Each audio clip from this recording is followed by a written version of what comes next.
Good morning. Welcome to the Java Cafe, Java fam. Good morning, everybody. Good morning. Good morning. Today is, let me get this right, Thursday. Oh, I haven't messed up the date. Thursday, October 9th, 2025. You are here in the Java Cafe this morning. Welcome to all the Java fam. Welcome to new folks who are tuning in. Listen, very quickly, I'm going to ask you to do me a favor and hit that like and share button and invite others into the Java Cafe this morning. We have some special brew this morning. Our theme today is women in media. I had the opportunity to speak with a young woman who in some cases you all, in the past few months, whatever, I've made reference to. But one reference that I am happy to make about this young lady is that in talking with her, I really, and especially in these times, feel her commitment and have experienced as of last Thursday, her commitment to community voices in media. And so many of you know I've been working with GBH since June of 2023. I want to shout out Evelyn Brito and also Annie Sheriff and everyone now, Sandra Lopez Burke and everybody at GBH. But we have the president and CEO of GBH with us, Susan Goldberg. And I'm excited to have her in the building. And then right after her at 10:30, we have Kateria Colon, who is the CEO and founder of Exposed TV, as well as GrindCon that is taking place on this Saturday at Faneuil Hall. So without further ado, because I know she's busy making sure that GBH stays afloat, and we're going to talk about a very nice themed campaign that GBH has. And so without further ado, this episode has been a year or so in the making, and I told her I was a little bit nervous, but I'm excited to invite into the Java Cafe, and you all please show her some love in the comments. Susan Goldberg, the CEO and president, and our holder down of all things public media here in Boston. But Susan, welcome, welcome, welcome. Thank you so much. It's so great to be with you. I really appreciate it. I especially love hearing about being referred to as a young lady. It's just, well, young lady, yes, but then definitely, and we'll, jump right in. Definitely not a novice in the space of media, a woman in media, and has been in different outlets throughout the country. And so I'm going to start as I usually do and ask you, as I do the mayor, Congresswoman Presley, women that move in leadership spaces, with all due respect to Susan, after you say hello to the audience, but let us know like how you're doing as a person in these very interesting times. So greet the audience, let us know how you're doing. And we're going to jump right into the state of public media, the campaign, GBH amplifies. So it's on you now. Greet the folks, and then let us know as Susan, not the CEO, but the mom, the wife, the woman in media, how she's doing. Well, thank you. And look, I'm so glad to be with everybody today and really appreciate everybody being here. It's so great to, be with folks in Boston who care a lot about GBH, who care a lot about public media, and who are really involved in the events of the day. So I'm delighted to be with you. So thank you. So how am I doing? Well, it's certainly an interesting time, and I have a lot of mixed emotions about it. On one hand, I'm really inspired by the work that we're doing. I am always inspired by it, and I'm especially energized now with our new campaign and getting going. But at the same time, I acknowledge that this is a really complicated time for public media. This is a complicated time for GBH, but I am 100% sure that we're going to come out the other side of this. We'll get through it and we'll be okay. But I just do want to acknowledge the complications of the moment. It is definitely something that is real. And my model around things is, you stated the issue, that's 25%. And then the other 75% is working on it and getting through it, as you said. And so I'm going to save one of the ways you're getting through it until, a few minutes away from now. But I also want to ask you, as we refer that you're not a novice in this space, if you don't mind, can you give us just a little bit of your story and journey? Because being a CEO of a public broadcasting network, you've been in other outlets. It's definitely a journey. So if you can tell us a little bit of your story, and a little bit of the journey and leading up into how you wound up at GBH, and then we're going to talk about GBH amplifies and how GBH is funding itself. Absolutely. Well, we can talk all about that. No, my journey starts a really long time ago. I mean, I'm not going to dwell on this, but I was the college intern who got hired at the age of 20 to start working full time for newspapers. So I come out of the newspaper industry. I eventually rose up through the newspaper industry. It took me a really long time, but became the editor of two large metro papers. The first was the San Jose Mercury News. The second was the Cleveland Plain Dealer. Then I went and ran Bloomberg's operation in Washington, D.C. Then one day the phone rang and National Geographic called, and they were asking me to be the editor-in-chief, and then ultimately also the editorial director of National Geographic. And I did that for 8 years, which was just an awesome, awesome job. And then one day the phone rang again. It was somebody asking whether I was interested in talking to GBH about being the CEO. And I said, well, you couldn't really mean to call me because I've never been in the radio business. I've never been in the television business. I don't come out of public media, and I've never been a CEO before. So clearly you have called the wrong person. But they assured me they had called the person they had wanted to reach. And I think one of the things that they were interested in talking to me about was because I didn't have those backgrounds, because I'm somebody who, I am a lifelong journalist and also digital journalist. And I think they wanted to see a lot of changes at GBH to help evolve our business into where all media businesses are going. Whatever legacy platform you started out on, we're all in the digital business now, just like you are, Jimmy. And so, this is where it's at and where we're moving. So I did not know. I had an idea when we, met and talked a few times. I did not know. And it gives me some context around, your skill and ability in moving into this space. So definitely an awesome journey. And National Geographic is nothing to sneeze at all. And so is, GBH and public broadcasting. And so if we can jump right in, Susan, and let me ask you, if I were to, as I am, asking you to describe the current state of public media in one word, what word would that be? And then give us some context. Wow. I think the word is, can it be 2 words? On edge. It can be 2 words. Okay. I mean, you're the CEO, so okay. Yes. So I would say the state of public media is on edge because on July 18th, Congress defunded public media. They clawed back $1.1 billion that they had already appropriated to fund public media for 2026 and 2027. And they clawed back that money and they said, all of your money, after almost 60 years of funding you, all of your money is going to stop on October 1st. So October 1st, 8 days ago, all of the money stopped, not just to GBH, but to PBS, to NPR, and all those member stations all over the country. And so now everybody is grappling with, okay, how are we going to manage this? How are we going to go fund ourselves because they defunded us? So let's go in there, because when I saw that, and the reference in the playoff that we're making with presumably with that theme, I said, oh, wow. Whoever came up with that in marketing, I don't know if it was you, but whoever came up with that, Susan, that was amazing. And it talks about, it implies the stick-to-itiveness of you and GBH, that you didn't close the doors, and you're not, shutting down. And so the 1 billion was nationally. Nationally, yeah. Okay.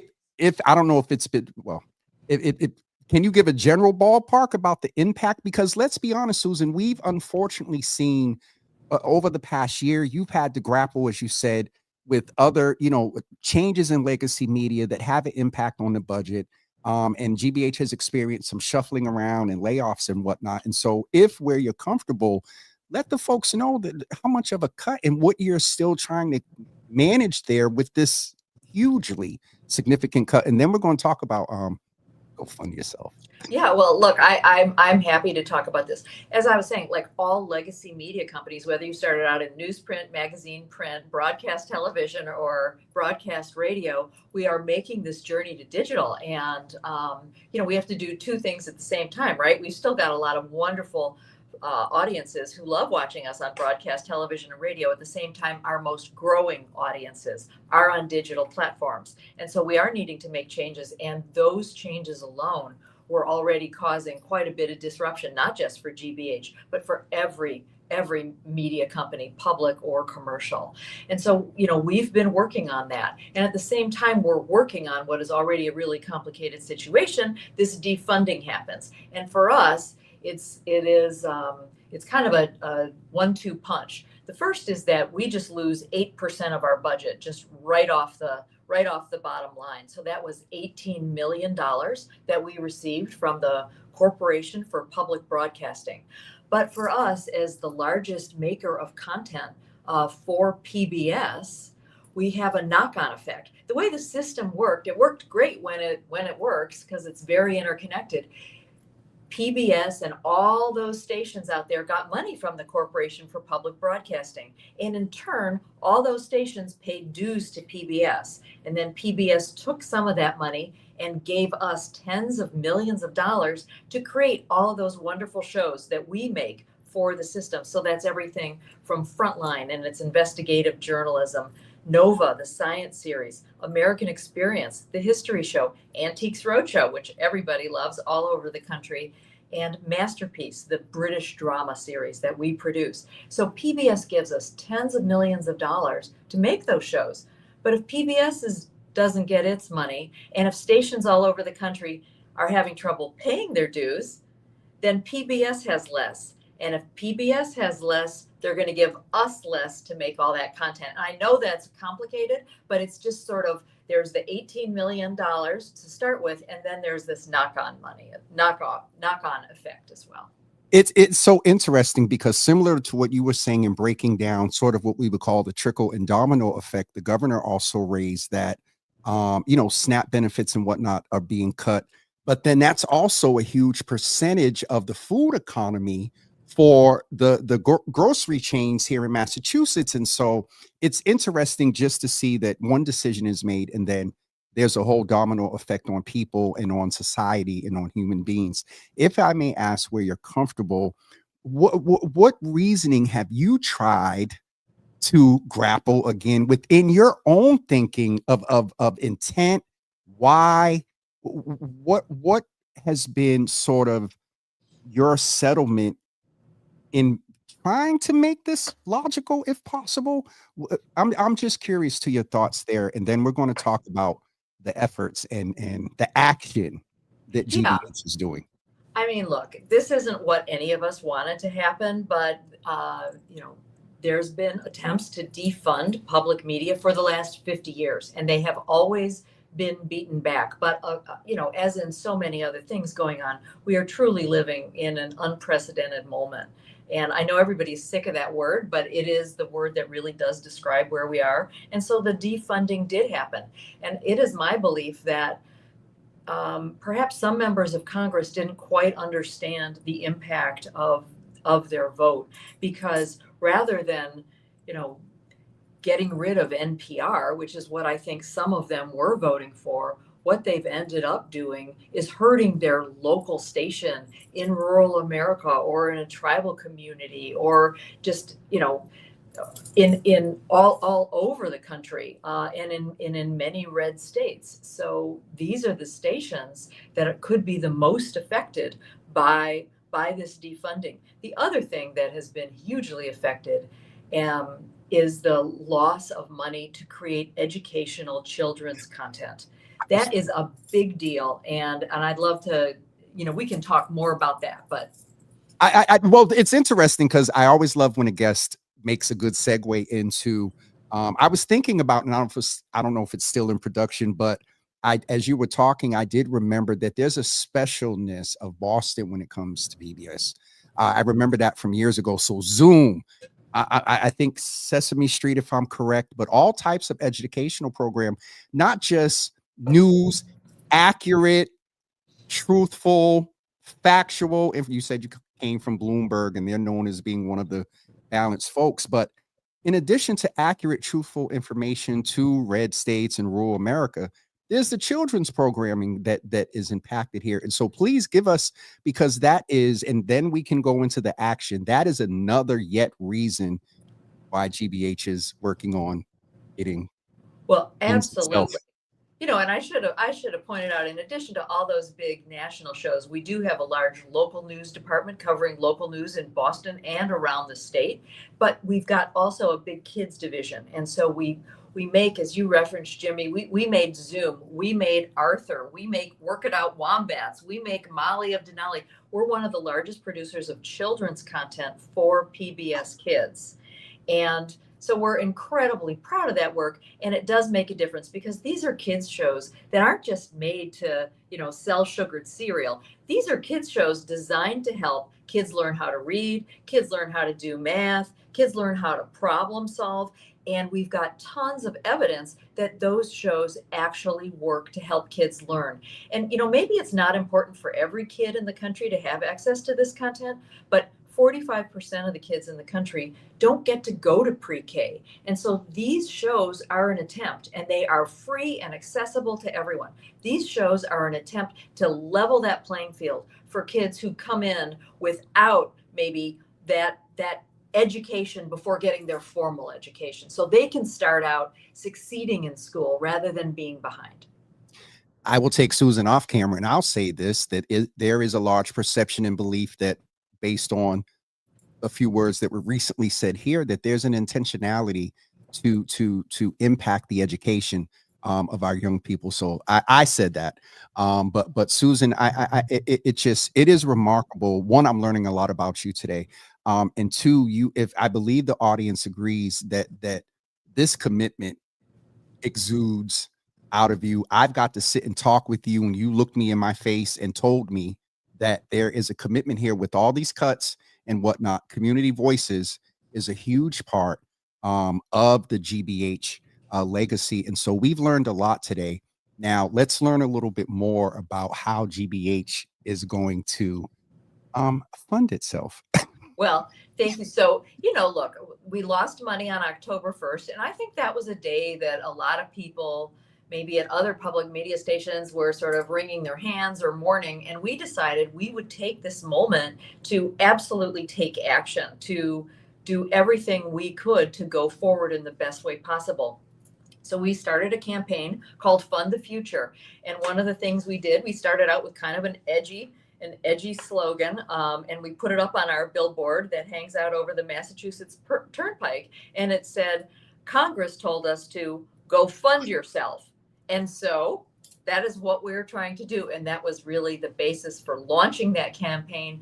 And then the other tagline for the campaign, really, the one that I think will be more lasting once we leave this moment, is love it, fund it. So if you love this work, if you care about, the trustworthy, accurate, wonderful news we do all over the Commonwealth, if you care about the kids programming, if you love all those shows we create for PBS, if you love the fact that we're in partnership with NPR, if you love it, fund it. And that's really the tagline of the campaign. I want to make sure, just give me 1 second, as back in the background doing some stuff here. I wanted to make sure, folks, this is where you can go to get information about supporting GBH.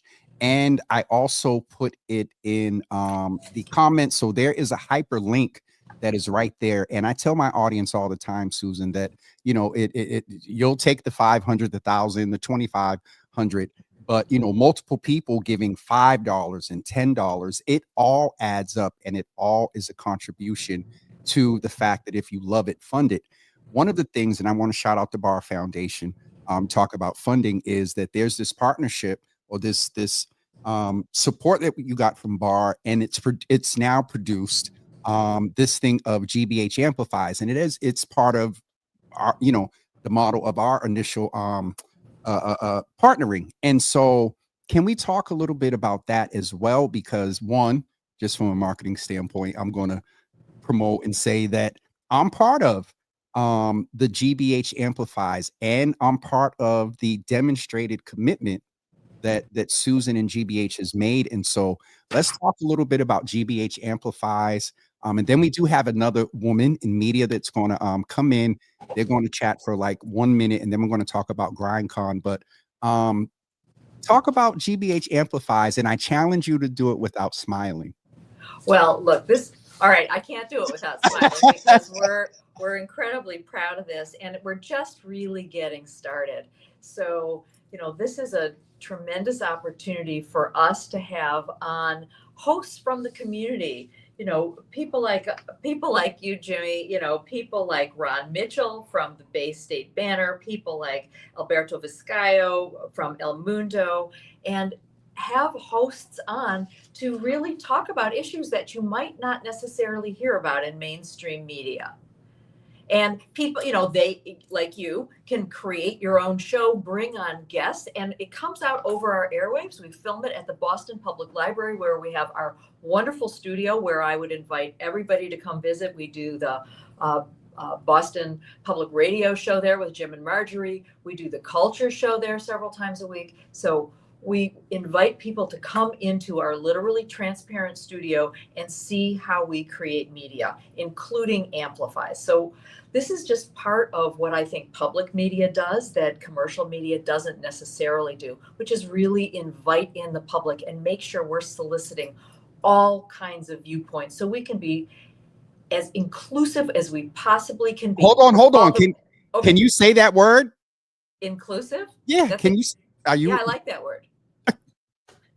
All right. You know where I'm going, Susan. You got a sense of me. I'm sorry, you got me stuttering because we know the journey, and it does mean a lot to be able to be back there and see Ron and Alberto. And I also know that Sandra is also working for intentional more inclusivity. And so seeing that demonstrated, is definitely been a great experience, being back there at GBH. But it today, we really, who is at the helm of something dictates how it flows.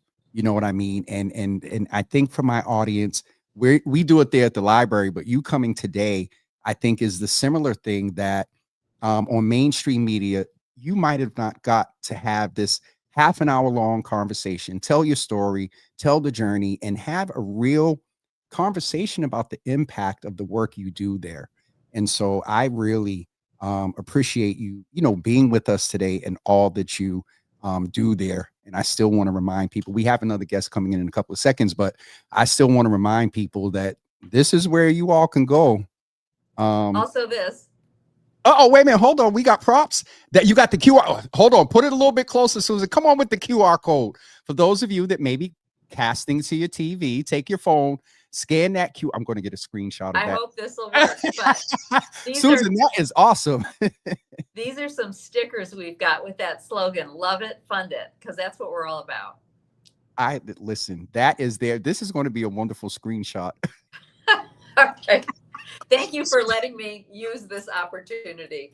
And really, I just want to thank people. People have been incredibly generous ever since, before the defunding, but especially since the defunding, people have really stepped up. We have had just amazing, record-breaking giving in the last several months. It's interesting because I've had an experience with someone that donates, and I was in Whole Foods and JP one day. And you'll get this. A settled woman, gray hair, very humble. She walked up and she said, "I've been giving the GBH for a long time." And Susan, you get the context here. She said, "I love seeing your kind there on GBH." And it's just so Susan, but I knew where she was coming from, and that diversity and inclusion is definitely there. And it's, first of all, awesome to hear you say that, because there may be a liberty in not having this federal funding, Susan, and just to be able to function and do, how you see fit there at GBH. So I appreciate you. We're waiting for our next guest to come in, but I'm not going to hold you because you have the responsibility to make sure that everything is flowing smooth there. I want to give a shout out again to Evelyn. It used to be there. Annie, Sheriff, Lee, Sandra, Howard, Chris, Eddie, Maddie. I'm trying to remember everybody from current and present product.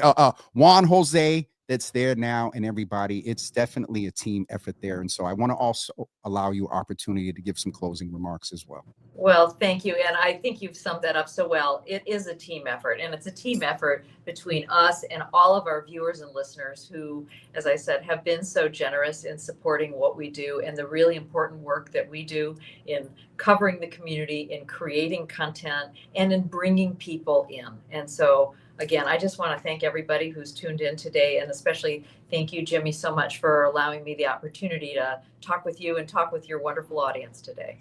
Susan, thank you for being here. And to Katie and Nicole, thank you as well, especially Katie, because she holds the real power. So she's awesome. All right. Thank you so much. And we'll talk soon. Thank you, Susan. Thank you. Oh, hold on, Susan, before you go. Kateria just popped in. And in this theme of women in media, I would love for you two to cross over real quick. So let me bring her on.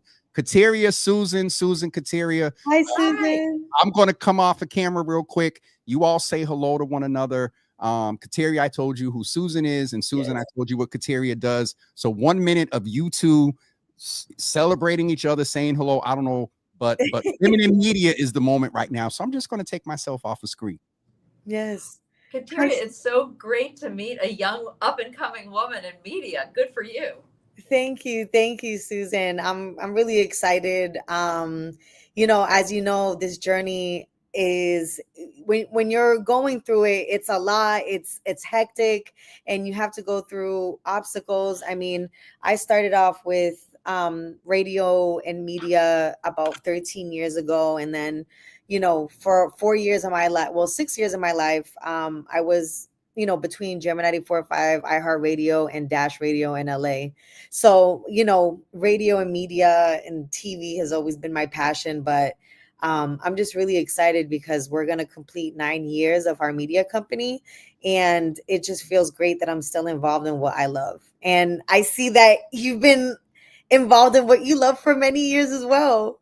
Exactly. I feel so blessed to have always been able to do the work that inspired me from the time I was 12 years old, right? That I wanted to be a journalist and shine a light into dark corners so we could fix problems, and shine a light onto what was going well so good things could be emulated and celebrated. So that's I so important.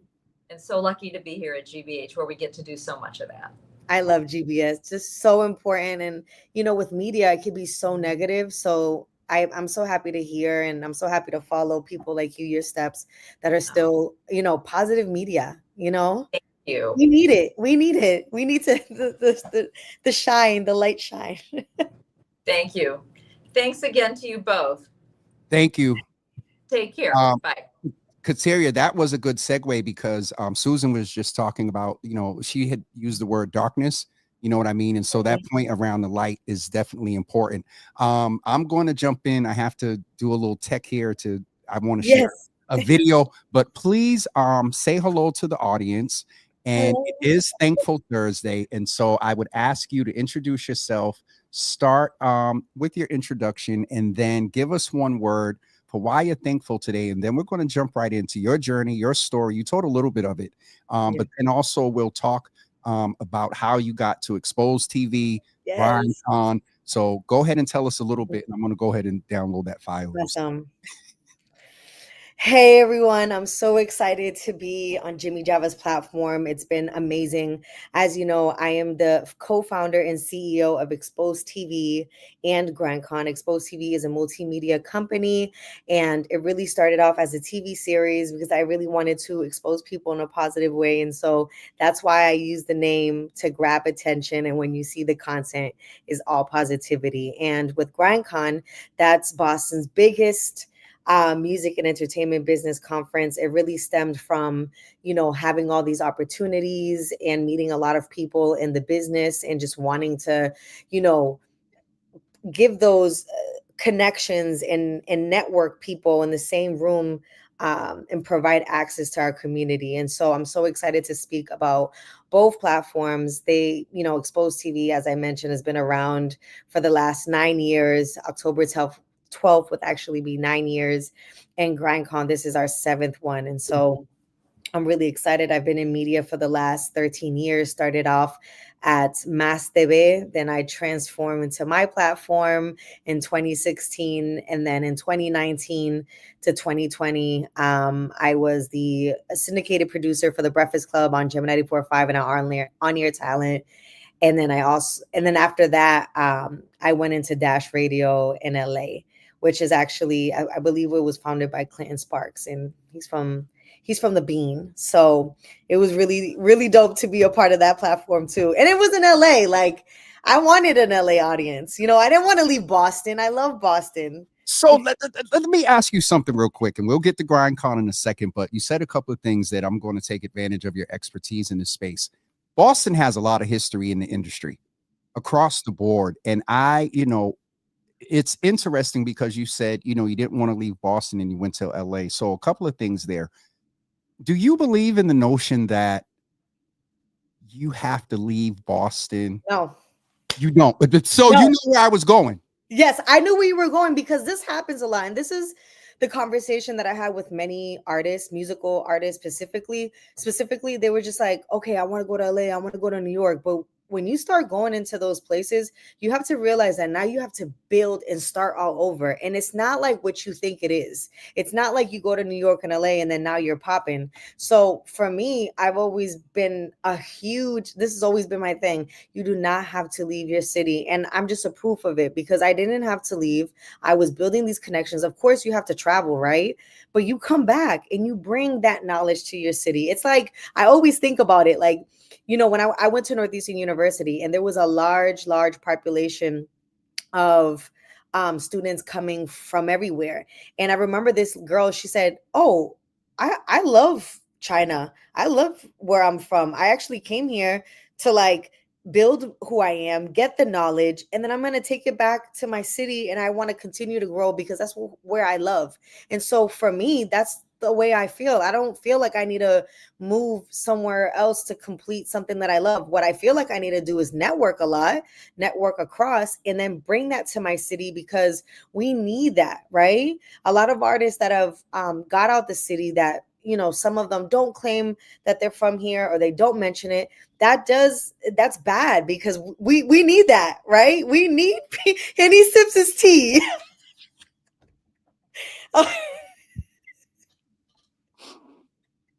Okay, because I almost lost my keyboard, my laptop, because there's a whole bunch of conversation about not claiming from Boston, and there's some people that claim Boston and they're not from Boston, and then that's Chelsea thing. Yeah, I get it. Okay, I don't want to go too deep into that, but I presume that these are some of the topics that you've covered on Exposed TV throughout the years, and then also which may have led to GrindCon. So first of all, I didn't know that Exposed TV has been around this long. And what year is this for GrindCon? So this is going to be the 7th one. Okay. 7th one. We started in 2019, but in 2020 we had 2 GrindCons, but they were virtual. I did not stop, Jimmy. Like, I was just like, I don't care if it's COVID, we have to continue. And it was amazing because one, we didn't have to pay the panelists to come down here. So everybody was down to get on a Zoom. And it was just amazing. Yeah. I remember like our second Zoom from that year in 2020, we had like 300 people on the Zoom. And I'm like, this is crazy. This is amazing. And this is the reason why Matt, our other co-founder, and I wanted to created this, right? Because we knew a lot of artists wanted to leave the city. We know artists have left the city because of that reason. And we wanted to bring access to the city to say, you know what? We're going to bring access to the city. You're going to get knowledge. And when you get that knowledge, how to market, how to brand yourself, use that. I'm not saying go rival, because you go rival and you don't know when you're going to go rival again. I'm telling, build yourself so you can create a business and a career out of this, and you don't have to move. And if you have to move, let it be because you just got this huge deal and everything's going on in that city. You know what I'm saying? Like, let it But there's people that don't have any motion here, and they just leave to LA, and then they're there for a year, and they're just like, why isn't it working for me? Because you did not build a foundation. You did not take the steps that you need to take in music business or entertainment business. And so for this conference, it's so important and crucial to us because we've done the work, right? We've traveled, we've been a part of these big companies, we've retained the relationship and retain, you know, the sources. And so now we're just like, okay, we're gonna bring it here, because I could go to New York and it'd be all easy. I don't have to fly anybody, pay anybody, everybody just comes. But I didn't want to do that. Like, I wanted to bring back to my city. And and I just absolutely just love Massachusetts at its whole, because let me not say just Boston, because there's amazing artists in different cities. I think when people say, oh, I'm from Boston, or Boston, is because when you go outside, that's the only thing they know. Yeah. And now they're starting to catch on to Cambridge because Harvard University, but no one knows where the hell Wilmington is. I'm sorry. Nobody knows where Lynn is, okay? So Yeah. Lynn, Chelsea, they've been kind of popping lately, you know, thanks to really? some artists. Well, I'm saying that Well, yeah, artists, yeah. I've seen some conversations on the Real Boston Media, a couple of Oh, I other love them. spaces that, you know, there's this conversation about, we're not saying names, but just artists who's not from here, who don't claim here, and all that other stuff. And so, but I presume that through the years, this has been some of the topics, and you know, leading to, you know, the founding of GrindCon. And so one thing I want to ask you while I have you is, a good friend of mine, Mathematics, talked about, because I get the grind. Yeah. We do it. I'm not going to say who. I'm going to get them off the screen. But somebody was texting me at 12:22 last night because they was up grinding. And so there's the grind. And then Mathematics, him and I had a show scheduled one day, and I told him, I said, I'm going to grind through it and let's still do the show. And he was like, yo, Jimmy, if it don't align, don't grind. And so could you give balance for us as an artist and as someone that grinds? And I get the concept of GrindCon, and we're going to share the information. Actually, for those of you that are watching on Java with Jimmy, as well as YouTube, the hyperlink is right there. Yes. I went through this one, Kateria, just because it gets you right to the tickets. It shows the place. So that's the link I use. But can you talk a little bit, and I'll ask you, in the balance of it not don't grind if it doesn't align, and then self-care, because a big part of us in whatever space we are in the industry, there is that accepted 25/8 grind, staying up all night. And I don't know if that is the healthiest and most sustainable way, to your point earlier, of us being successful long term. So a lot there, but you're in media, so I know you got it. No, it's, you know, I believe in this, right? I'm grinding even with the things that I don't like to do, because I know it's going to put me in position in the long run. So I do get it. Grinding 24/7 is it's toxic. This is I'm not going to even, you know, it's not sweet here.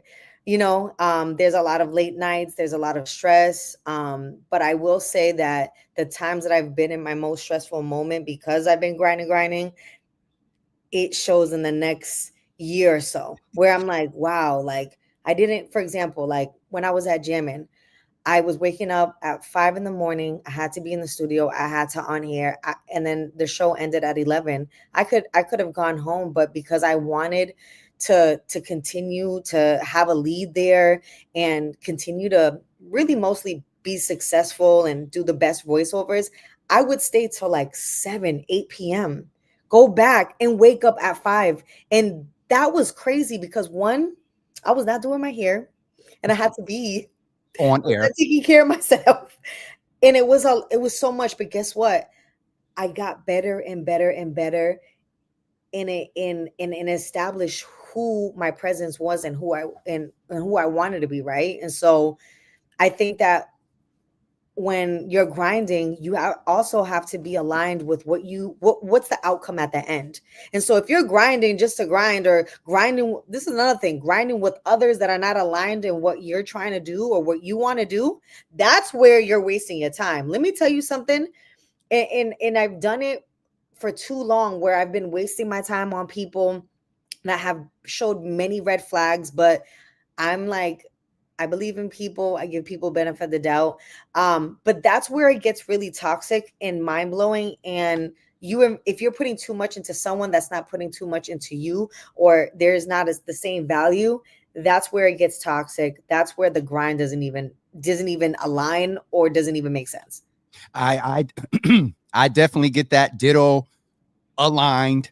And unfortunately I've had Somebody, Jimmy, you could be like, oh, I'm doing my show. I'm gonna, do live audiences. Somebody could say, you know what? I'm doing camera work and I'm really great at this. And they could be bringing you down because they're not ready to take it to a place where you want to go. Even though they're good at what they do, it might not be a right alignment because they actually, maybe they don't want to do that. Maybe they just want to just stand around and see what you're going to do. That's another thing too. I hate when people stand around and expect me to like really push all the buttons. And I'm like, this is a team effort. Everything is a team. Even if you're not like 100% a part of the team, if we're doing some collaborative work or work together, we're the team at the moment. Kateria, you might have to come back and be a part of a panel in the sub brand of After Dark, because one, I appreciate 99.9% of everyone that's ever been a part of my team, and I get that. I also get that we also, and I don't know if this is your personality, we have to own when we do delegate and offset and give folks things that we can't go back and I'm a horrible delegator. Oh my God. Don't even get me started. I have 2 virtual assistants. I don't know what the F they have going on right now, because I'm just like, do this, do that. And they're not getting my mind. It's so hard. You got to get them. I'm learning this, and I'm getting ready to put out we're hiring an intern or something.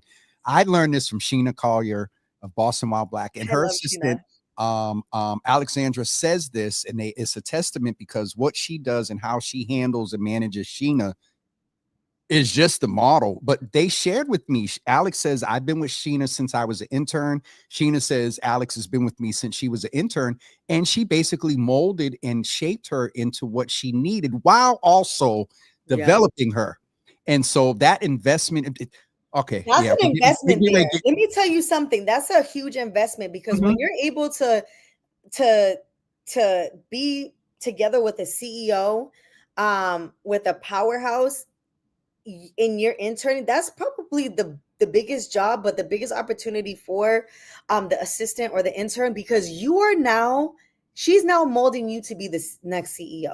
And that is the inadvertent sort of thing. And Alex gets it, but oh God, Alex gets it. Alex is proud of it. And I love it, because Alex knows everything about her. Alex already knows how to answer questions that for her.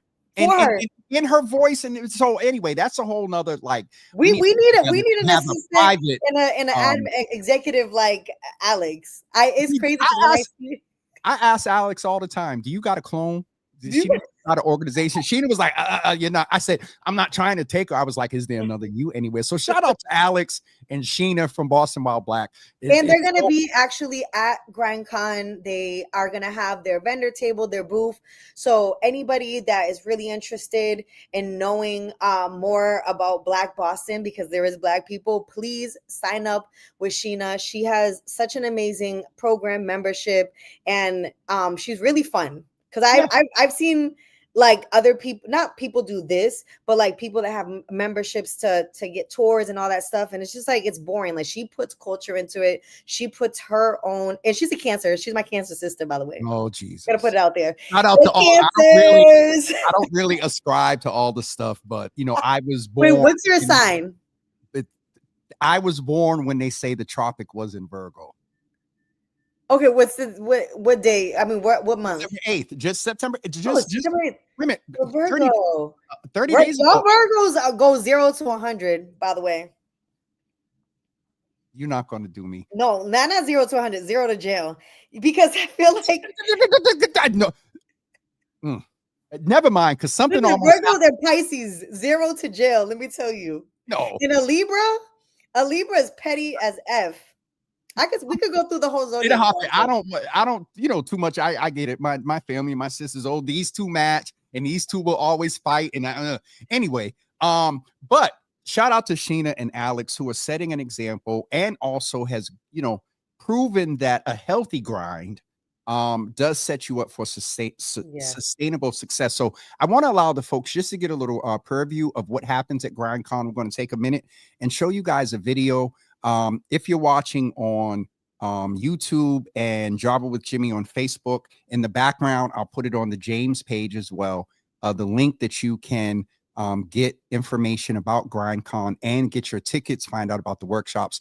But we'll be back with you in just 1 second. Just take a peek at what Kateria is doing here. And we're going to talk about Latino History Month a little bit too, Yes. as the Queen.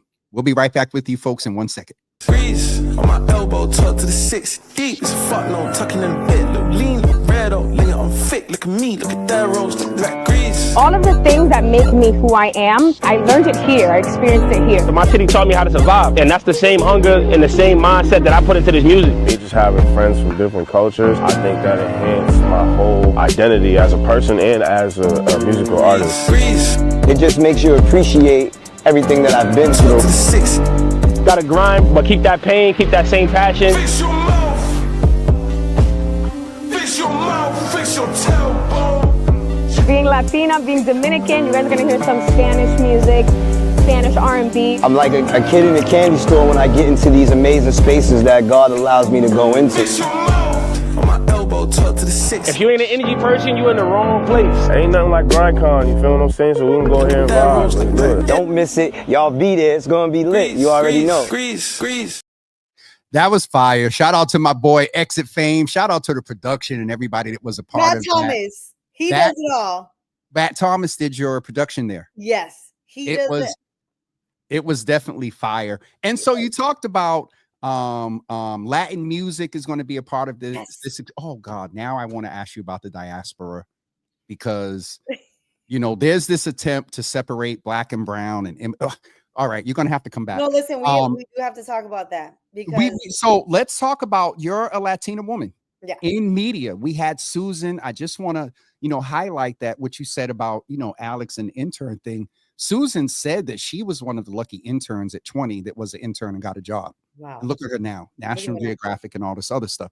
And so how do you, let's balance in these times, Yeah. walk in your full Latina-ness, Yeah. if you will?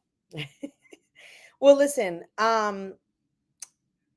it makes me sad when I hear stuff like, Latinos are not black and brown, and Latinos are not a part of, I guess the I don't even know how to put it, but let me just tell you, I am Puerto Rican, I'm Cuban. My dad is Afro-Cuban. He has family, and my grandfather was Cuban and Nigerian. And we have such a huge background. But then my mom, she has a lot of background with Taino, with Spain. I'm mixed. I'm everywhere. But when I identify myself as an Afro-Latina. Yeah, I'm light-skinned. I understand. Hi. But hi. I get it. I get it. But I was just raised to love all communities, all colors, because in Cuba, you'll see someone very dark and you'll see someone very light, same as Puerto Rico. And so I wasn't a part of that household where it was like, oh no, you can't date that black boy, that black man. Okay, I was not. Okay. Yep. My husband's Haitian, so Stop I say. Hold on. Does he make good pickles and eppies? Because we might need to talk. Listen, he don't even cook, but I do it. I've been training myself to make John John. I've been training myself to make pickles. I've been training myself to make griot. Okay, I've been training for the Haitian cuisine. But what I'm saying is that, like, people will identify how they identify based on how they were raised. Mm-hmm. And I was just raised with a mixture of Black, Cuban, and Indian and Spaniard, Puerto Rican. So I'm everywhere. And um that topic is always touchy because right now with the climate with politics, I vote like it's just it's mind blowing, and I don't want to put myself in it. I'm not a part of it. Like when I hear this thing like, oh, all the Latinos voted for Trump, I didn't. Like I am not a part of that conversation. Please, Kateria, I struggled the morning. Well, when the numbers started coming out, I ran into Counselor Mejia, right? yeah. Oh, Hug me. Julia would tell you what's up. But she went to hug me, and I said, Julia, we got to have a talk because I don't understand. But the propagation of that narrative. First of all, none of us are a monolith. But the propagation of that narrative, I believe, is with intent. Because when you talk about the diaspora of Black and Brown, our voting block is huge. You know what I mean? And so there's something that bringing it back to media, because I got us way out there. And let me tell you, I think everybody was surprised. I was surprised because I just, not to say I was just raised to do Democrats, but like my beliefs are to help everyone. You know what I mean? My beliefs are to like, we live in a world where there's like poor and rich right in the middle. And I just believe that everybody has different needs. It's like a child, right? There's some children that are more advanced than other. Doesn't mean that they need to, or the one that has the less disadvantage is put aside. No, everybody has an advantage. And so I don't believe those things. And I don't even know. It's crazy because my dad's a Cuban. He's an immigrant. He came here, 30 years ago. He did everything that he needed to do, and he came here for the American dream. And he still believes in helping people, getting what they need to get in order to survive and to get to a further step, because we don't all come from that generation of being rich. You know what I mean? Yep. When that whole thing happened, I was even surprised. When I seen this, I was just like, damn. Now I feel like it puts a target on someone that just wasn't a part of that, because they're like, oh, well, you're Latina. You must have voted for him.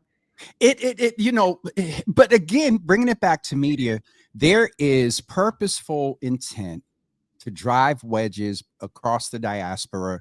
Forget Black and Brown. We got some folks from the motherland that won't say, that they're, and I get it, they may not be American, they're from the motherland, but they, if you say they're Black, they're like, I'm African. So that's a after dark, a much deeper conversation. But I think bringing it back to the media space, we're exposing a lot here. Yeah. And the grind that we still go through despite all of this. And my mother is reckless because she did not. This is my mother. Hey, mama.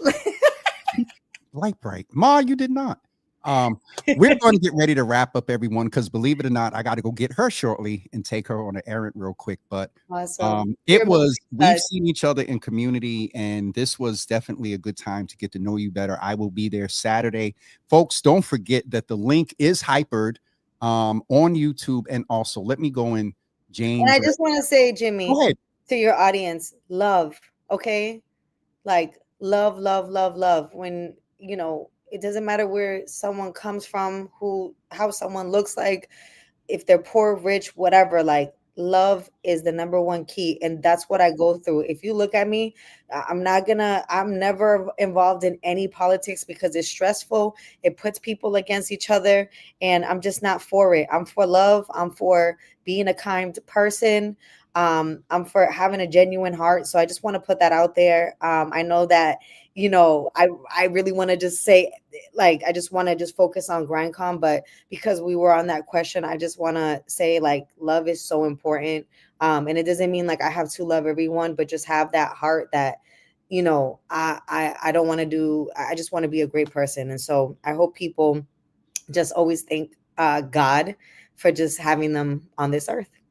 It's interesting because in 2020, there was a song that the Loop young ladies did, and self-love is the best love. And from there, one of the foundational tenets and pillars of the Java Cafe is love is the foundational thing. And sometimes you got to practice tough love, and sometimes you got to love from a distance. But at the end of the day, it's still love. So Yeah. don't get me preachy up in here. No, I love it. See, this is the thing, right? We can't have we both of us can't have a conversation and try to one thing. That's just we're too smart, we're too knowledgeable about many topics. That's right. So I appreciate you because I want people, you know, when I have interviews or conversations, Jimmy, it's not just okay, I ask you a question, then I go to the next question. Like we have to get to know each other, and people need to get to know where we stand and what we're thinking. And so just with GrindCon, I just want to put it out there. Like our whole mindset is to provide access, is to provide opportunity, and it's to be in a room full of people that are like-minded, that want to network, that want to build. You know, every year in GrindCon, we have multiple. My elbow tucked to 6 deep. Fuck no, tucking in the bit. You appreciate when things don't do right in the text space, but keep talking. No, yeah. Well, I was gonna say, like, we are just so focused on impact and the mission because the mission is very important. So every year we have these impact stories, and I just have one quick one, but last year this girl stood up and she said, I want to be a part of your company, I want a job, and she got a job on the spot. Those are the things that we love to see. There's people that come in there and they leave with a manager. There's people that come in there and leave with a collaboration that didn't happen because of, I don't know, something online. But I just absolutely love because the room that we build is about connection and love. And we have Amanda Shea hosting. I know she's going to bring nothing but positive energy. She's a host with the most. And shoot, I'm going to be on stage like, hey, what's up, everybody? But we also have an after party hosted by Kickback Boston. I absolutely love them. I support. Where's the after party? Is it the same place? So I don't have to leave. Okay. I'm not having people reroute there. No, we're keeping it all the same place. You could come in and out, yes, but we're going to all be in the same place. We have Sam J as the keynote speaker.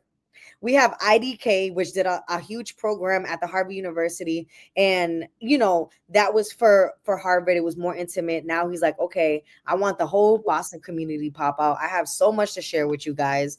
And so we have about 14 panelists coming from Miami, LA, North Carolina, Atlanta. I mean, all of these people are so excited and they understand the mission.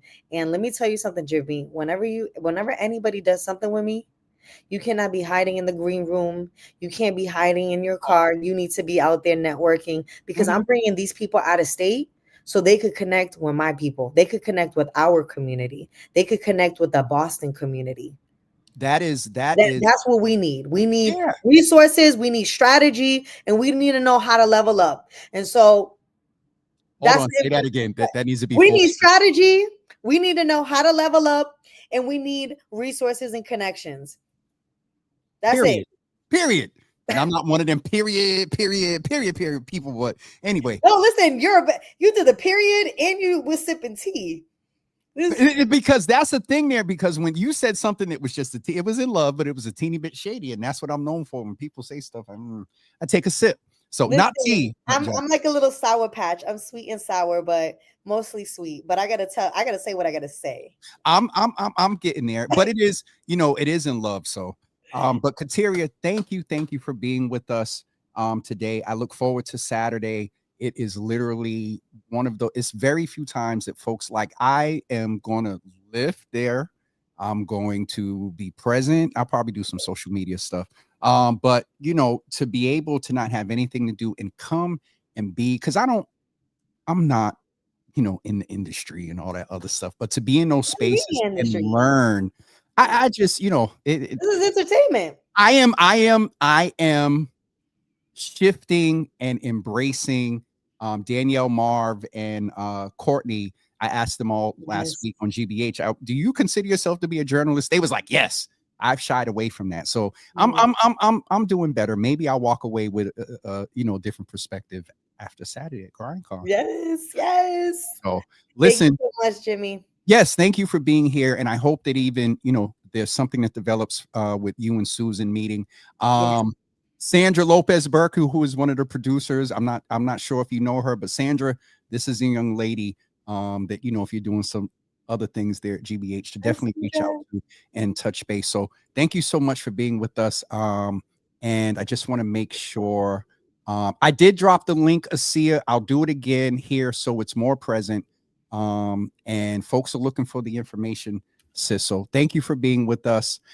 And I'm going to go take a little break and then go get my mama Java and I run love to the it. market real quick. All right. Thank you so much, hon. We'll talk soon. Well, I'll see you on Saturday. Do I need to do anything or just show up? Well, I'll text No, you. you just need to show up. I already have you on the I list. know. But I want to register and do stuff right because I'll text you. Yes, yes. All right. Thank you, sis. Good. All right. Bye. Bye, hon. All right. I'm tired. And as she said, this wasn't just questions. The exchange with Susan, the exchange with Kateria as well was definitely great today. And shout out to Women in Media, who Sandra's a part of it, Annie, Evelyn, Latoya Edwards, our sister Kawani, Janae Osterheld. Shout out to all the women in media that are doing things. I think that is it for me this morning. Today's Thursday. Today is my Friday. So we will not see you until Monday. Monday is a holiday, and Monday begins what I'm going to call our Red Cup celebration week. Let me tell you all about next week. On Monday, I have Jamal Wernham, who is the CEO and founder of One Love Sports Academy. He's coming in to talk about the state of our youth and loving on our youth. On Tuesday, she don't do this often. She's been doing a little bit more lately, but I have the wonderful, the beautiful, the just dope designer person. He's public about ADHD and mental health and whatnot, But Aisha James is coming into the room on Tuesday morning at 10 a.m. And then on Wednesday morning, Wednesday is a long day, a very long day. At 8:30 a.m., we are speaking with Craig Aarons Martin from Black Boy Joy. At 9 a.m., we are speaking with Mayor Michelle Wu. And then at 9:30, we are speaking with Patrina Sherry from Boston Medical Center. So next week is a long week. And then that night at 7 p.m., we are going to celebrate People from Community, the official celebration of 5 years of Java with Jimmy. Let me just also name, we're late in the year celebrating. We are going to be celebrating again in March. So just to put that out there. All right, that is it. And we will see you on Monday morning at 10 a.m. with Brother Jamal. I'll probably go live here and there or share some things from GrindCon. I know I owe you all a little update from GBH, Jalen, Brad from the Celtics, and some other events that I've attended, but I'm tired. Union Capital members, you all get 90 minutes for watching today. And that's it. I'm going to take a break. And Mama Java, be ready at 12:45 so I can run you to the store and then get back here before school lets out, because I typically don't like to be on the street from 1 to 7. Because that traffic here, okay. We'll see you guys on Monday morning at 10 a.m. Have a great weekend, everybody. Stay safe. And let me just also, I want to end on a good note. It is important that we do what it is that we need to do to keep our community peaceful. And do what it is that we need to do to hold law enforcement accountable for being equitable in their dealings with young people and also with protesters and whatnot, no matter what their race, nationality, age, or skin tone. What's good for the goose is good for the gander. And then we as a community here in Boston have to be real and start standing up for the fact that people think they're going to come in our city and make us look bad and contribute to a narrative that is not true because they're coming into Boston and going home to their little suburban peaceful places. Nah, when y'all become aware of that, them group texts and with the cars, and I wanted to end on a good note. I am thankful on Thankful Thursday today for all of you that have watched today, my two guests. And that's it. We'll see you.